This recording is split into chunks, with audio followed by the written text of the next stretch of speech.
Okay, guys, welcome back. I haven't done a video review in a while here, but this is going to be my first 50 NL review video. It's actually going to be half 25 NL and half 50 NL. This marks my 110,000 hand update on my challenge, $80 to $8,000.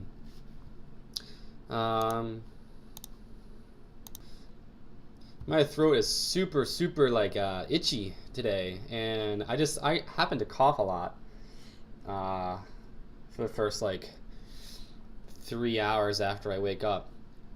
I always forget to put my humidifier, fill it with water, and my throat gets itchy, probably because it's the wintertime.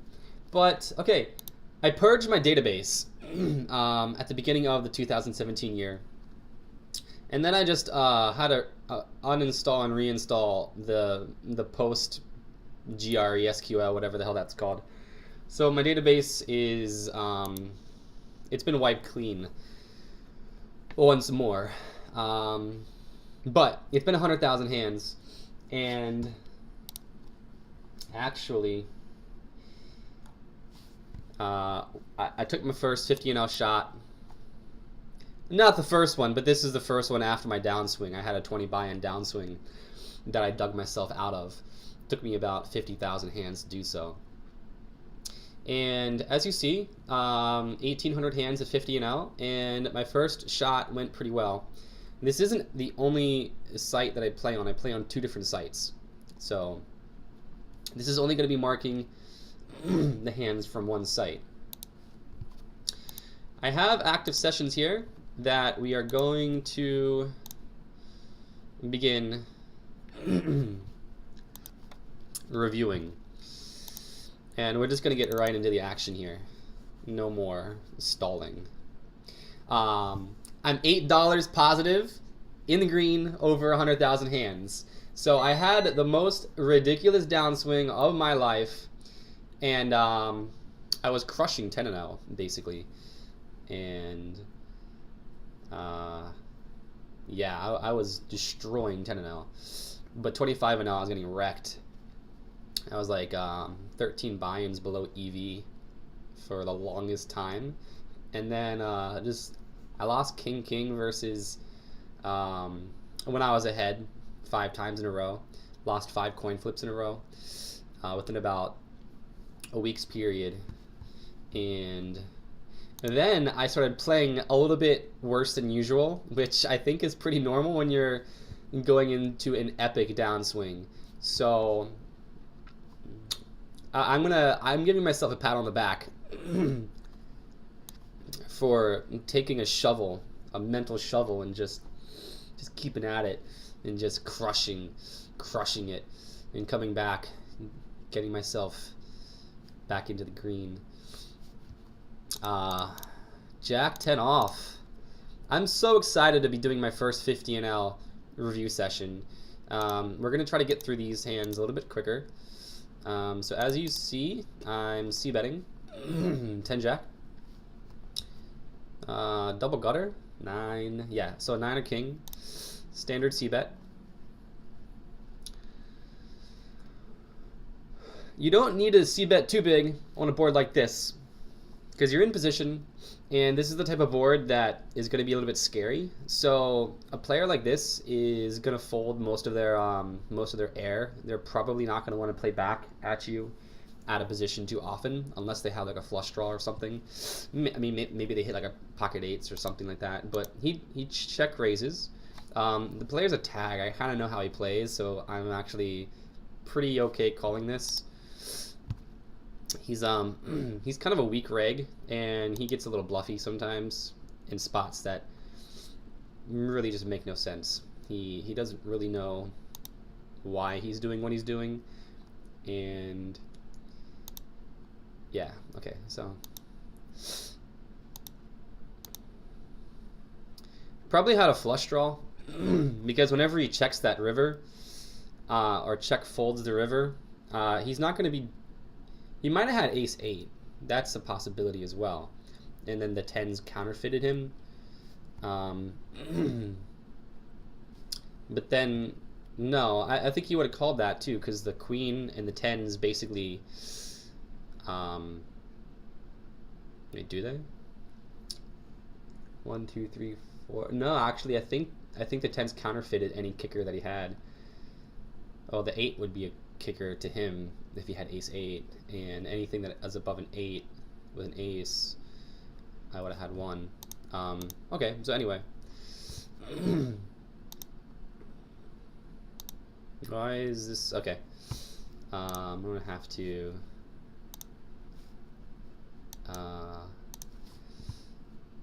exit out of this and actually replay all.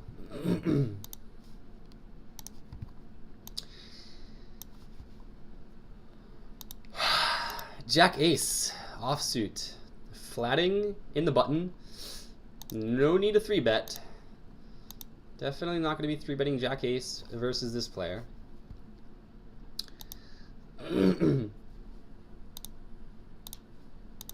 Wow, yeah, my throat is super dry. I might actually have to pause this again, and not like it's any concern to you guys, because if I pause the video, it won't really affect anything. When I'm recording it, it'll just look like nothing happened. But I might have to make some hot tea or something with some honey. Okay, so I don't like my call here. I posted about this in my challenge thread. Is that this is one of those spots where I remember that I was I'm just calling for no reason at all, like a backdoor flush, maybe like a backdoor straight draw, maybe I'll hit an ace.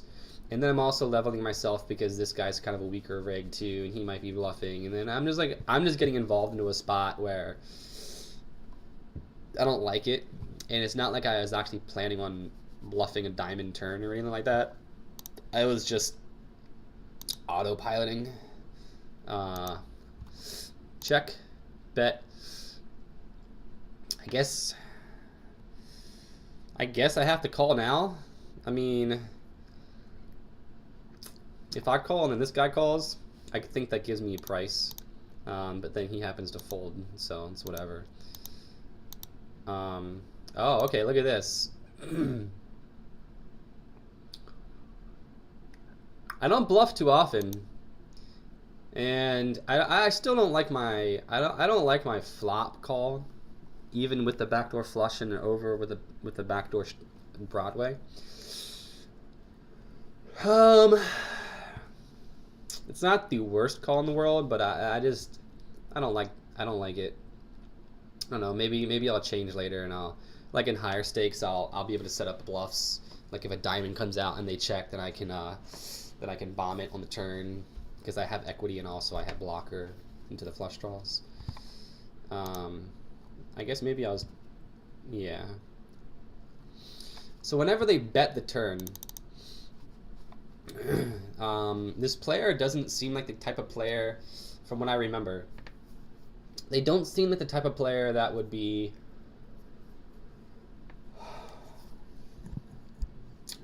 betting half pot with a flush draw in a 3-way pot. I'm not giving them credit for a flush whenever they bet half pot here. That's one of the things. So I'm already planning on bluffing the river at this point.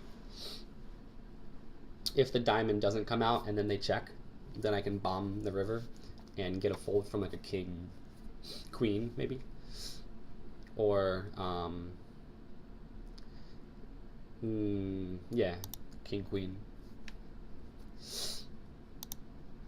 When they check, I'm gonna pretty much put them on like a weak king, or maybe like a king jack, king queen, king jack with a jack of diamonds perhaps that he bet for no reason.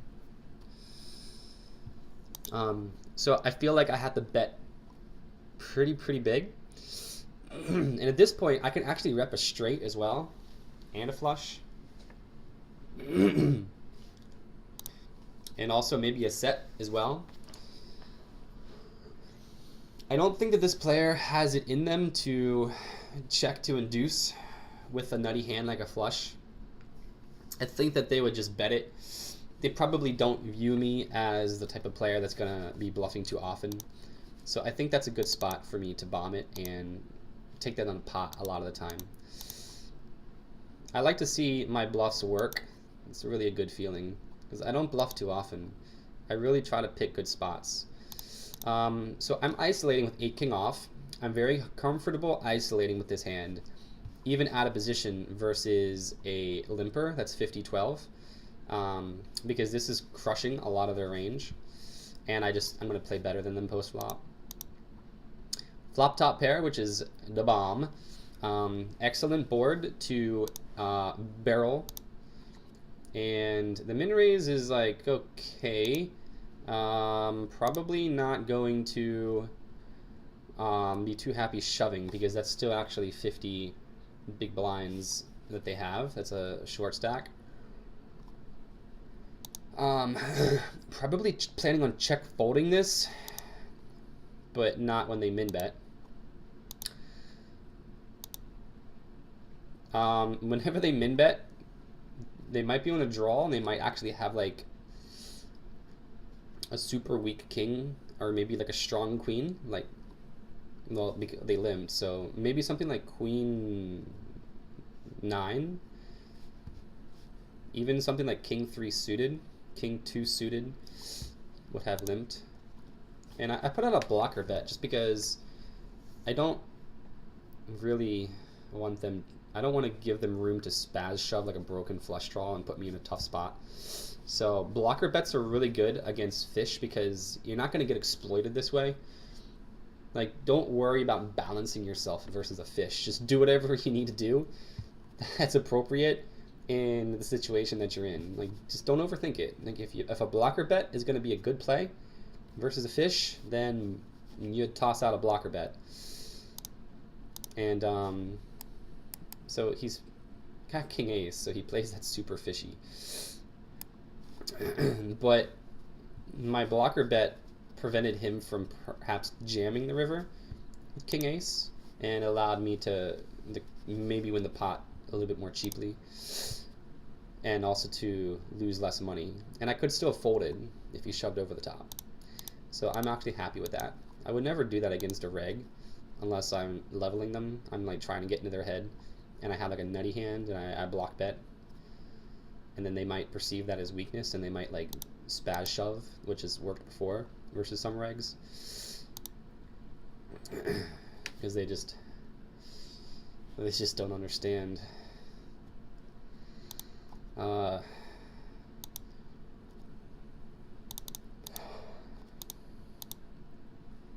I'm opening queen king in a fish calls, and speed GX I'm going to put him on a pretty tight range, you know, like king 10, 10-9 suited, jack queen suited. This hits their range pretty well, I'd say, for flatting, for not 3-betting and also to flat my open. Their 3-bet's so small. Pocket 10s, pocket 9s, like basically. If this player calls me on my flop bet, then I'm going to be shutting down on the turn, probably.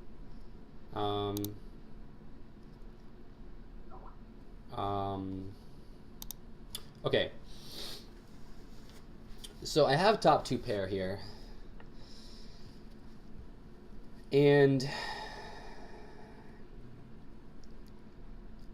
at this point this player could have something like 10 queen suited, 10-9 suited.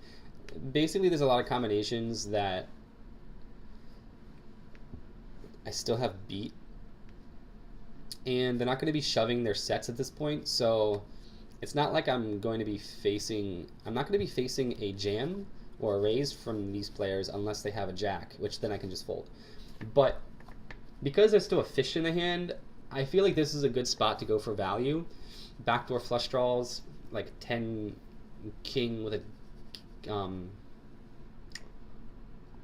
10 ace with an ace, like suited ace, suited 10s, things like that.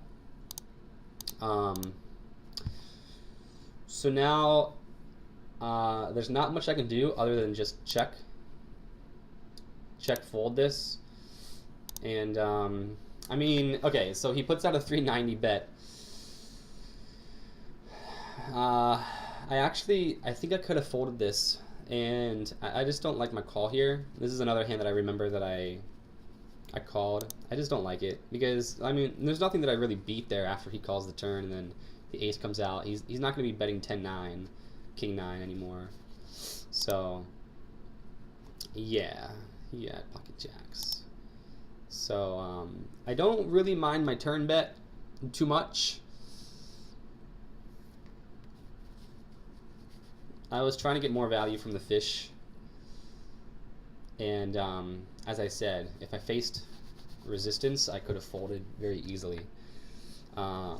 His river bet sizing was actually pretty good because he read my hand pretty well. And I guess he gave me some rope. He just kind of, you know, that was a good bet. But in the future, I kind of knew that I was beat. And I don't even think that calling for information was justified just because, like, he has a jack. I mean, what else is there to know about that? So that's a second tick, actually. I'm going to start making ticks. I'm going to start making ticks in these videos. First, 50 NL review. Okay, so that was, this pen sucks. And I'm going to have to get another pen.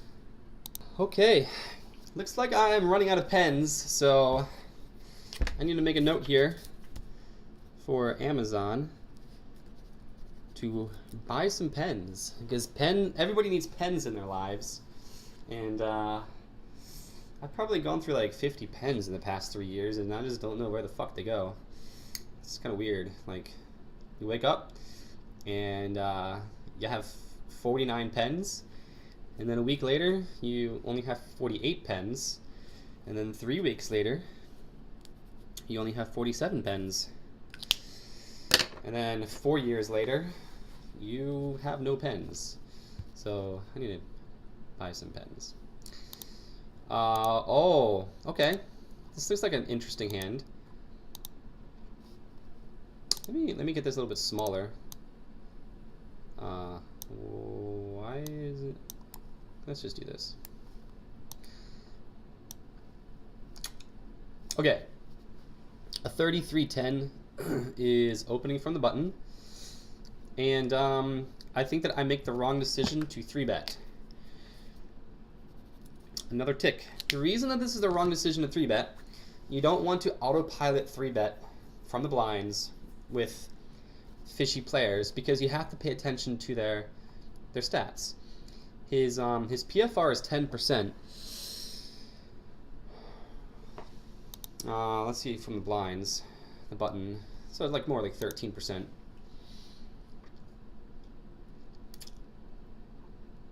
I think that it would be better to 3-bet 4 ace suited with a wider range. Let's just close this down. I don't like the 3-bet. I could have just flatted and kept the pot small.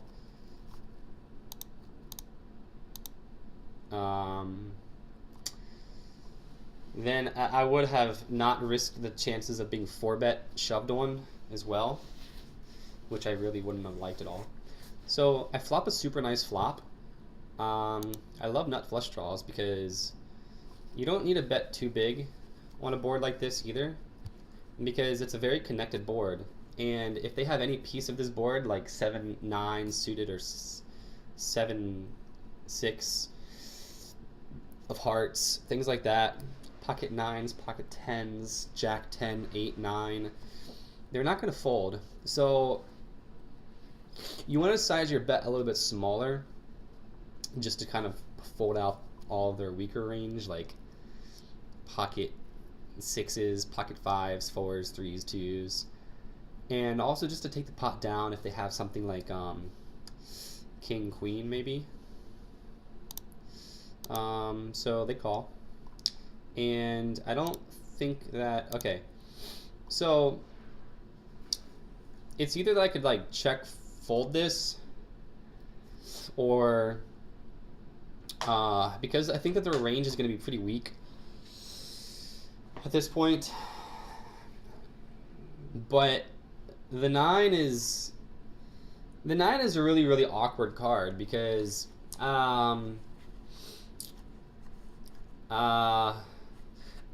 okay, they could have some Jack X. Okay, this is what I'm thinking.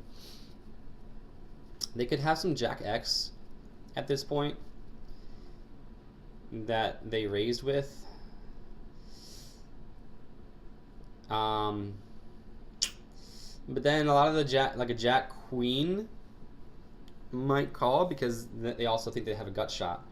So really, all I can hope to fold out at this point is Jack King and Jack Ace.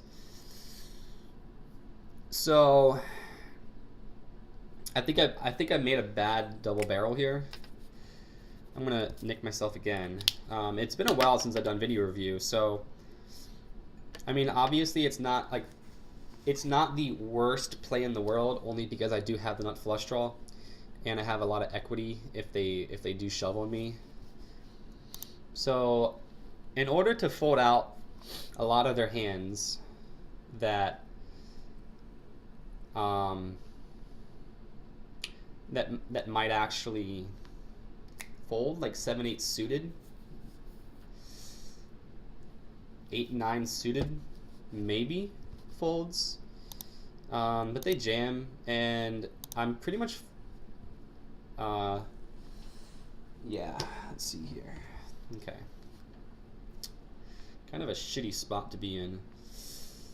I mean, a small portion of the time they could actually have a flush draw themselves that I have beat, but we're not gonna give them too much of those, just because that's kind of like it's kind of wishful thinking.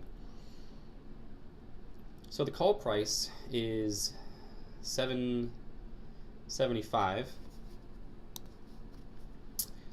$7.75 divided by, let's go for 43. 18%. Okay, so I have 18% equity. I obviously have that much equity to call for my flush draw, and then also randoms like a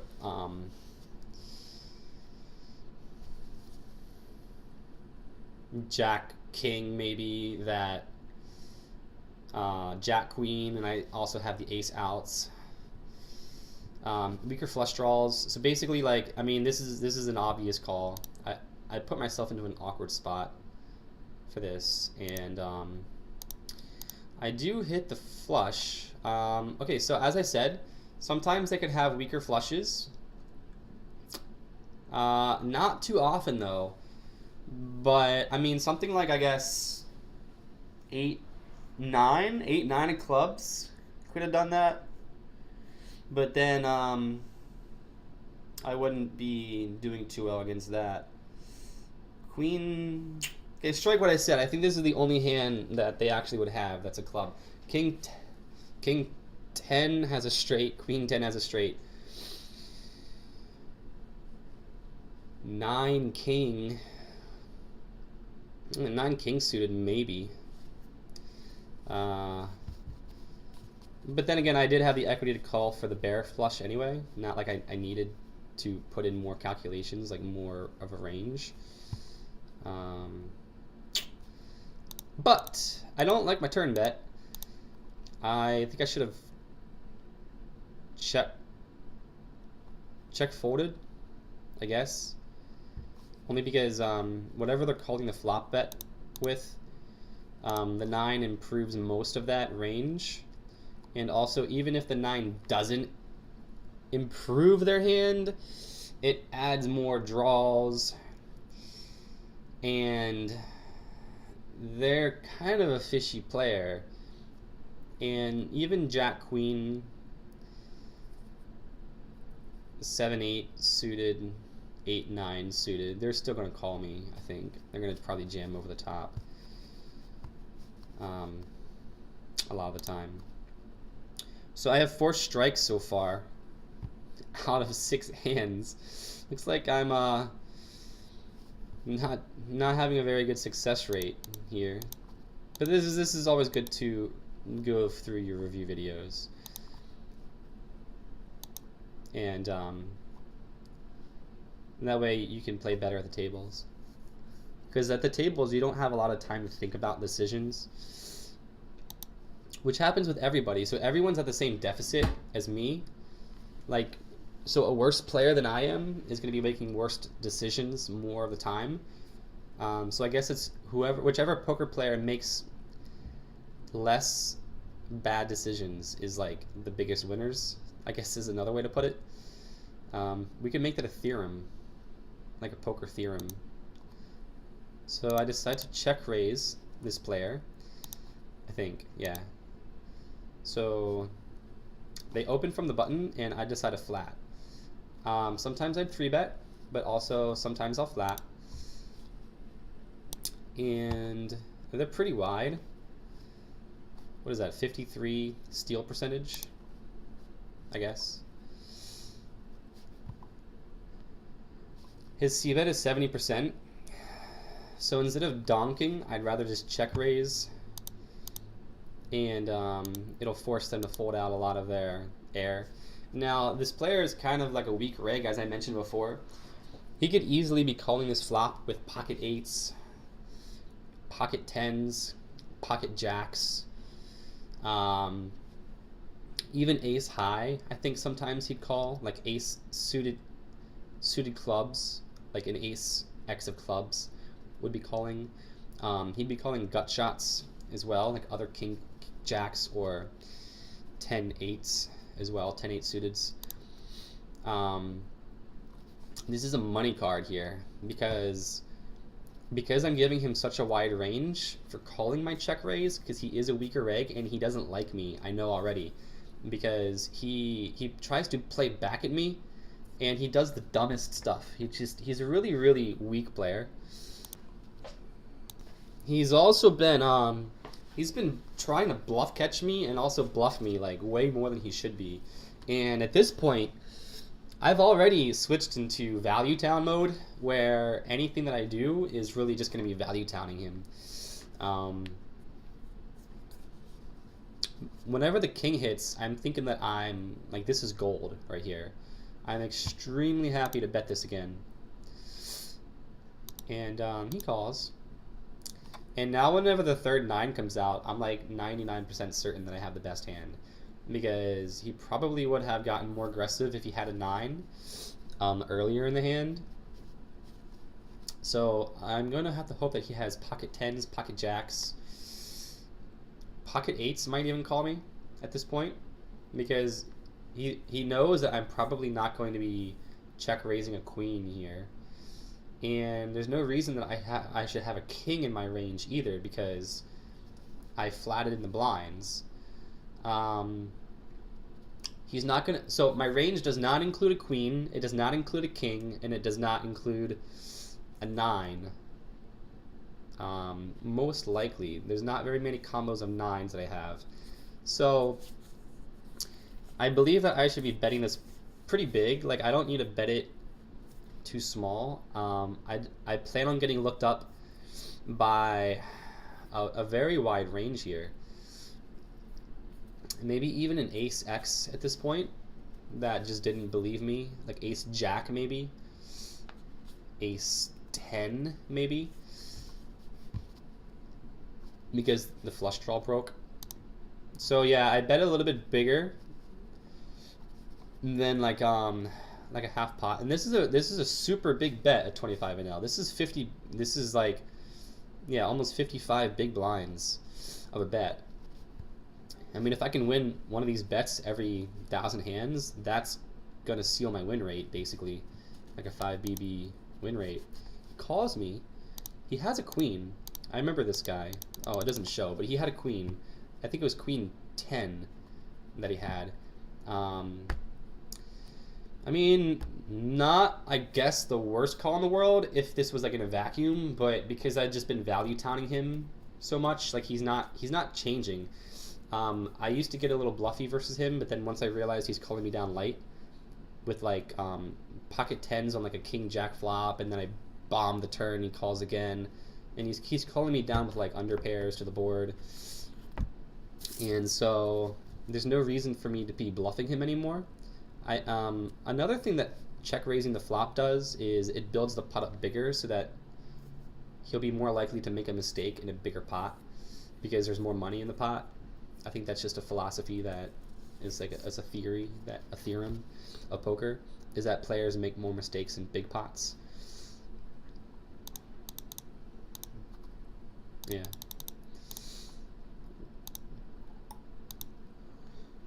I'm flopping a lot of draws here.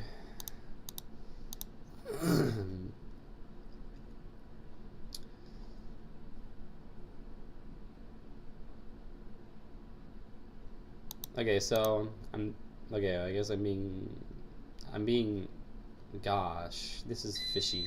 So he dongs 75 cents? He dongs min on the flop. And then he 3-bets me. And there's no reason to jam because he's a fish. Okay, so it looks like I hit my Broadway. He bets. Okay, so I'm basically putting him on Queen Ace and Jack X at this point. If he has Jack Queen or Jack Ace, then what are you gonna do? But his Jack X range is gonna be so freaking wide here because he's 50-12. There's no reason to slow play this anymore because the board is getting scary. And they call. And I only have like $7 left. And the pot's really big already. So he just jams. He open jams. I call. And, what? Oh, wow. Okay, so they had 6 queen. Okay. That's super weird. But he's a fish. So, yeah. 25-0 is definitely beatable, guys. Definitely beatable. You just have to get a lot of the donations from the fish. 3-betting king queen for value against a 60-27. And I flop a money flop here. And I'm going to be going to value town. The guy decides to raise a king 2-2 flop. 60-27, and there's not much I can do other than just get the money in. And they had a jack high flush draw. Whew. I guess if I didn't have a king, his raise would have worked. So I guess it wasn't too bad on his part.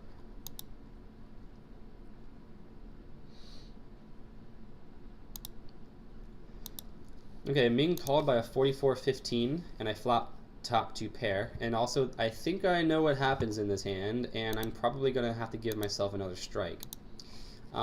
Because this is the type of flop that he's either going to be hitting this flop or he's not. He's not going to want to go to the river with something like pocket 3s, obviously. But if he has a Jack X or a weaker king at this point, or a lot of the combo draws, you know, like Broadways and suited aces that have backdoors, he's going to want to call a big bet. This is a really good flop to bet very big on. And the 10 doesn't really bother me very much, except for the fact that it does complete a lot of draws. Jack 10 and King 10 I have crushed right now. So I bet big again, and I believe that my turn bet should have been bigger than this. It should have been around maybe like $4 or like $4.25 would have been a better sizing. And I basically get min raised on the turn. So he's 44-15 and 1.6 aggression factor here. So what we're going to do is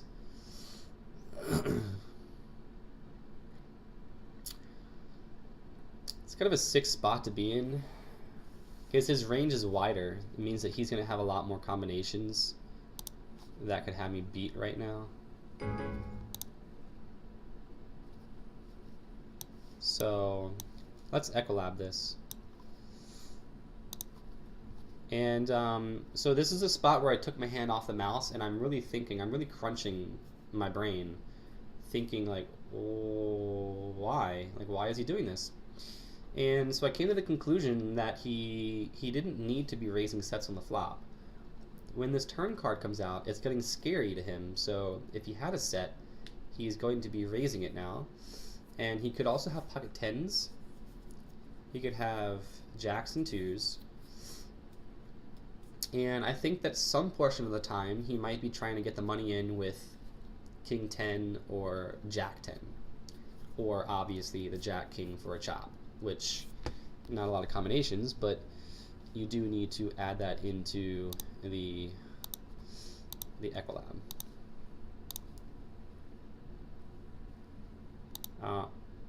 Well, I don't think it really matters what order you put those in. Okay. Because his 3-bet's 4.5, I'm actually not going to give him jacks, which doesn't really matter because there's only one combo of that anyway. Pocket twos, definitely he could have, and I noticed it. I'm like, okay, he could have pocket twos. And maybe I'm thinking that he's a little bit fishier, but then I didn't think that. I was only thinking about ace queen at this point, and I wasn't thinking about the 9 queen because I was being an idiot, I guess. So actually, I think queen 9 offsuit, you need to put them in as well.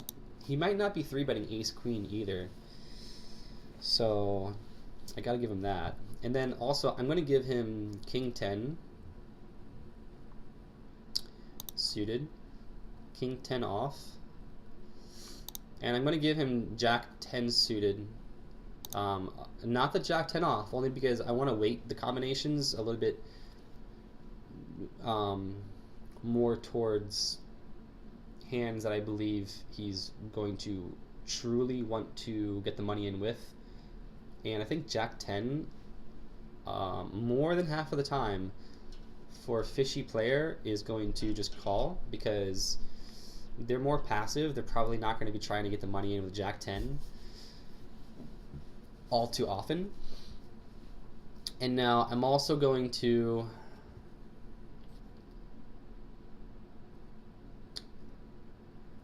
I'm gonna give him a spaz combo. I'm gonna give him spaz for queen.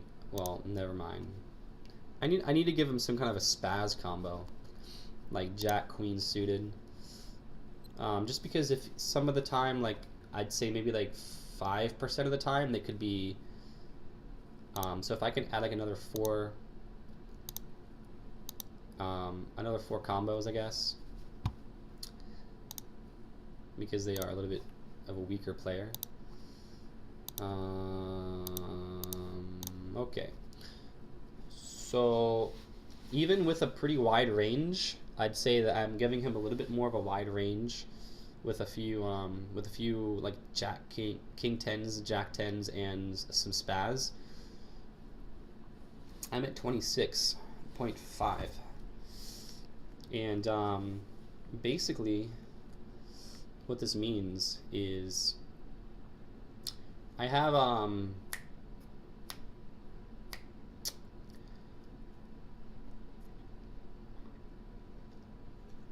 I don't have the equity here. If this was like an all-in moment, I don't have the equity.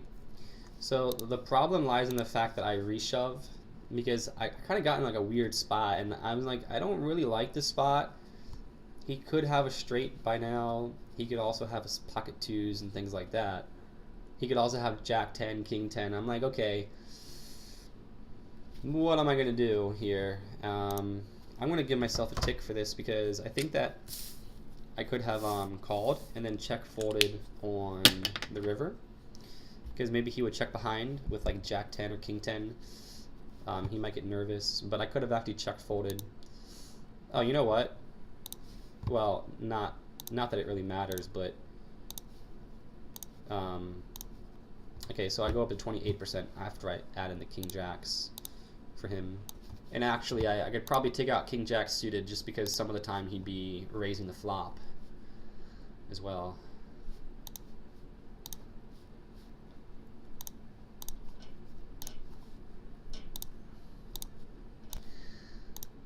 Okay, so as you can see, I'm not looking too good at all.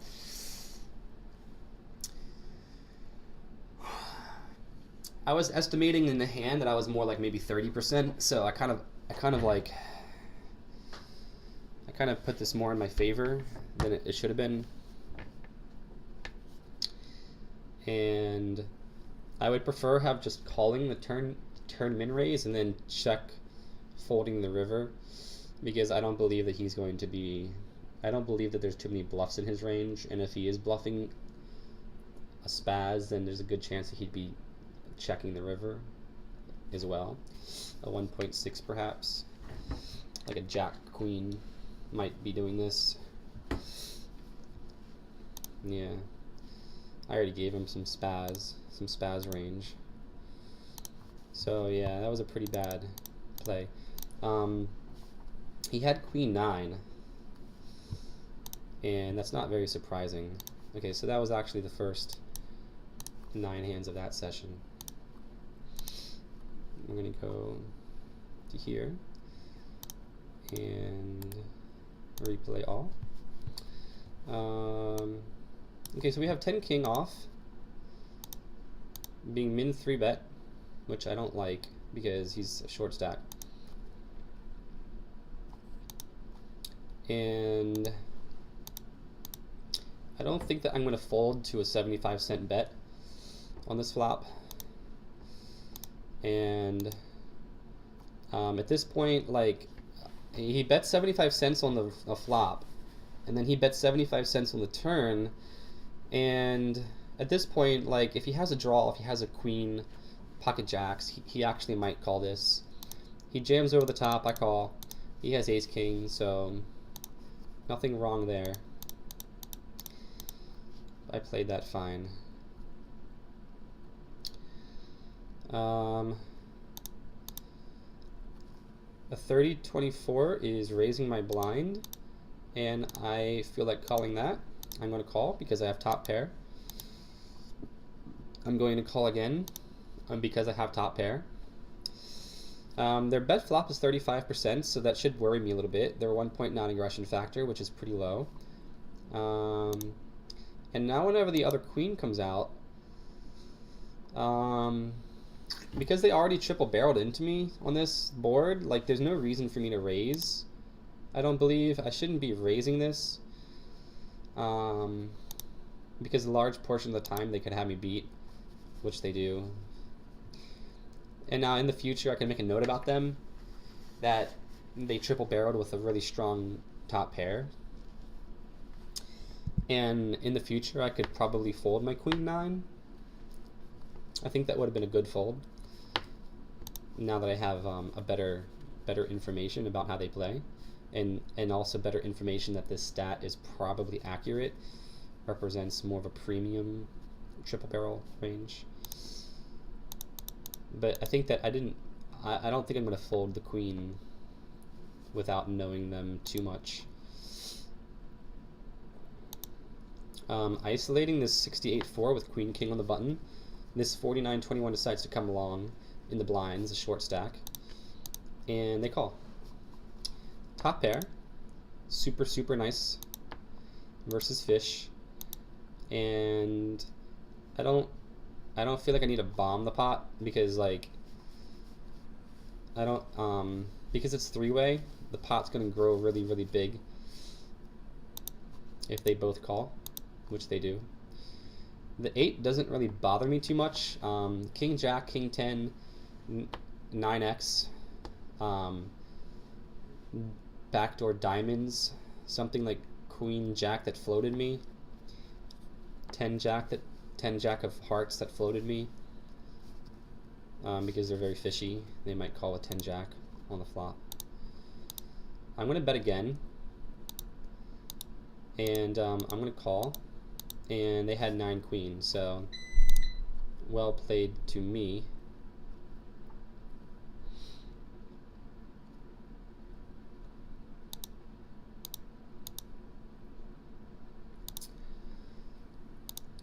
Blind versus blind. They're probably not going to be opening too wide because they're only a 19 VPIP. And they're a little bit shorter stacked. And okay, I probably could have 3-bet this. I'm not going to give myself a tick only because it's like, it's not the end of the world. But some of the time I'd probably 3-bet ace jack there. I'm not going to want to raise the flop at this point because it's super dry. And I want to leave their bluffs in. So, because their bet flop is 36%, is this the same player as before? No, I don't think it is. No? No, it's, okay, different player.